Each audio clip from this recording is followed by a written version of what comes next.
Hey, Sonor family, this is Julian again, and we're going to talk about another one of the AQ lines today, this time the AQ1s. And I've been a Sonor fan for a long time, and it's only been in the last several years that I realized I favor Birch shell drums. And so the last gigging drum set I had was an SQ1, which is one of the German-made uh, sets with the Birch shells and some very interesting automotive inspired finishes on the SQ1s. So when I found myself without gear and ready to put some new stuff together, I needed to keep it on a budget. And so I looked at the AQ line, and the AQ1s had Birch shells. So I did some deep dives into YouTube videos and all that. And there are a lot of really good YouTube videos out there that give you a lot of perspective. And if you like me, you want something that sounds good, but you also want something that looks good and that feels solid. I'm not a real heavy thrashing drummer, but sometimes I do pack a little bit of a punch, and so I need something that's going to stay put while I'm playing it. And definitely don't want to get something that looks cheap and trashy, you know. So the AQ1 line looked like it'd be a pretty nice option for me.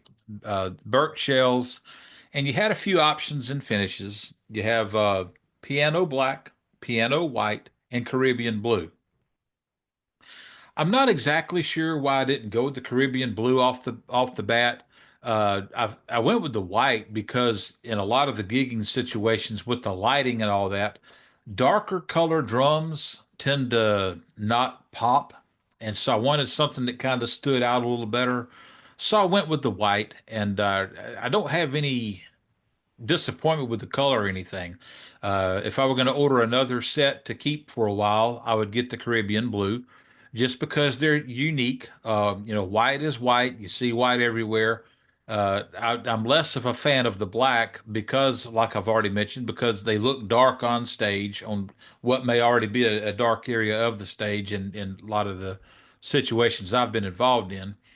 And you see black everywhere. Black drum sets are common everywhere, so there's nothing really unique. But I felt like the blue, the Caribbean blue, was a really unique color and a nice way to break it up. So if you ever see me buying another AQ1, it's probably going to be the Caribbean blue.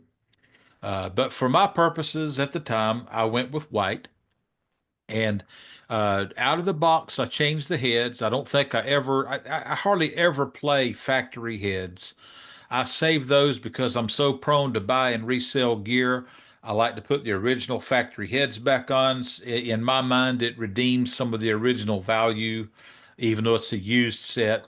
Uh, and on nicer drums, it really helps because they're high quality drum heads that come on there with the logos, company logos and all that. So I'm just in the habit of doing that. So I went straight to a different head configuration. I went with Evans, and I believe I had G2s on the tops and G1s on the bottoms.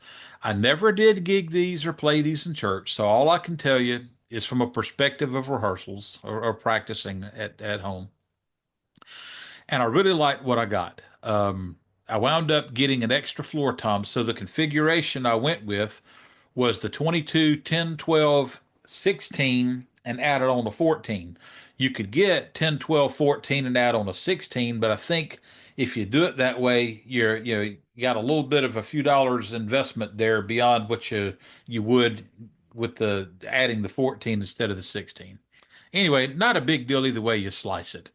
What I did not do was I did not utilize the snare drum. I'm not usually a real big fan of wood shell snare drums. I highly prefer metal shell, so I got a compressor, which you'll see in the picture. I got a 14 by 6.5 brass compressor, which suited me very nicely. It's a fantastic utilitarian snare drum. And I've had two compressors, that and a 16, or excuse me, a 6.5 inch steel. And I've played others, and you know, great midline snare drum, either way you slice it. So that was the configuration I went with. The toms were especially snappy. sounded real good, had good punch. And one thing about the Birch is it's a very rich sound. There's a lot of overtones, uh, and a lot of clarity. You have good lows and good highs out of those. Maybe a little bit of a mid scoop, which I really like. And the kick drum was a cannon, and I really enjoyed everything I heard out of that. The finish was an interesting finish. The one thing to point out with the AQ ones is that they are a lacquer finish, not a wrap. And there's two ways to look at that. You've got a more open, resonating shell with the thinner lacquer finish as opposed to a wrap. A wrap uh, tends to add some durability. So if you're somebody prone to nicks and scratches on your drums, a wrap can be more forgiving. But I'm real anal about my gear and take immaculate care and not to get bumps and dings. So I can't even speak to how durable the lacquer would be in a situation where you're playing and setting up and moving around because I pretty much set it and forget it on that particular rig at that time. Um, but the construction was great. The quality control on this stuff is all top notch. No disappointments in any of that. One change, I made two changes. One was I added memory locks to the floor tom legs and to the tom arms, and that's a personal preference. If I'm going to go set up and move stuff around, especially on floor toms, I like to know, I like to put the legs in, have them slide in position, set them, and there they are. I'm not having to adjust the height and all that, and got one side low and one high. I've already done all that in practice. So when I get to a gig, if I have a gig, all that's ready to roll. Sonor, for whatever reason, no longer includes floor tom leg memory locks. I think in any series. Maybe they do in the SQ2s, not sure. But and then same with the toms. You don't get them there. You do get them on the bass drum spurs, which are great. But for guys like me that are old school, I prefer them all the way around. And where that becomes a headache is it can become really difficult trying to find somebody that stocks them and has them available. They're commonly out of stock when you find, your dealer that would have them anyway. But typically, people selling Sonor drums don't necessarily carry these type of parts. If they get them, it's a special order kind of thing, and then they're at the mercy of whether or not the distributors got them in stock. That's my only real complaint about the Sonor line is the lack of memory locks in what I would think to be would be logical places to have them, and the inconvenience of trying to find them for those of us who want them. And so, anyway, moving on past that, the only other change I made, and it was not a necessary one particularly, I did change all the tom hoops from the 1.7 millimeter to 2.3 aftermarket hoops. I bought this to be a long-term drum set, and that was the only place I felt like that I could beef up the drum set and for a gigging long-term set, be more satisfied. For your average guy buying a drum set, they're not going to know the difference between a 1.7 millimeter hoop and a 2.3. Uh, you're not really going to have any performance in the tuning or anything. There were no tuning issues with these drums. That is important to bring up too. In a drum set of this price range, with a Birch shell, you look for corners to be cut somewhere. But I tell you right now, it's not in the quality control or the execution because everything tuned up nice and evenly. I use a tune bot. And so I had very little fluctuation from lug to lug while tuning these drums. So they tune up beautifully. They sound great. And I didn't use any muffling, which I very rarely do. I use the tune bots. I get things dialed in really, really tight. And rarely, if ever, need any muffling whatsoever. Another thing to mention about this drum set is the pack I bought included 2000 series hardware. I typically have been more of a heavy hardware type guy in my life, and really would have gravitated more towards 4000 or 600 series hardware. But for the price range here, the 2000 makes more sense being included. When I got the 2000 series hardware, it was double braced and actually a lot more stout than I assumed it would be. I was pleasantly surprised. All I had to do is add on a cymbal stand. I bought a pre-pack, a cymbal pre-pack.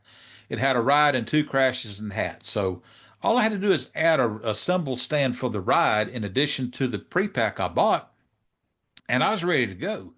And I was in no way disappointed with the 2000 series hardware. That would have been hardware I could have gigged with no problem whatsoever. It was robust enough to stay in place, hold it. It's just fine. So I really felt like for the money, it was an absolute great buy. And you've got limitations in the color choices, and you don't have a lot of configuration options. But somebody buying a drum set in this price point is probably not looking for over the top finishes or elaborate configuration options or whatever. I think that for the potential buyer for this drum line, it's a great drum set, and I was very happy for the brief period I had mine. What happened with me is I decided I wanted to go with a different budget for a drum set. And so I wound up going with some stuff that was more higher end that I'm, a bit more in line with what I'm used to doing. And so I sold this to help fund that.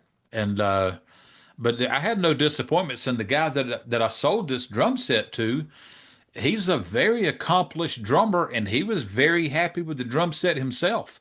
And I've never gotten a complaint. As a matter of fact, we've done more business beyond that. So he definitely didn't have any issues with our deal because he's come back for more. And I just think that with the AQ line, Sonar's got some really nice things going on there. You got a nice blend of quality and sound and value. And I think that for what they're wanting to do with that budget line of drums, I think they're doing it very well. And I look forward to seeing what else they have coming down the pipe this year, being the 150th anniversary. Maybe we'll get to see some new finishes, or maybe there'll be a new midline, something to fill the void between the AQ2s and the SQ1s. Maybe there'll be something in there because there's a little bit of a gap there. But anyway, I just don't see how you could be disappointed with the AQ1s. All Birch shell, great sounding drum set, very solidly built, good quality control, the whole bit. And I've got some other videos going to come out to you probably today and maybe the next day or two. So stay in tune for all that. I'll look forward to talking to you soon.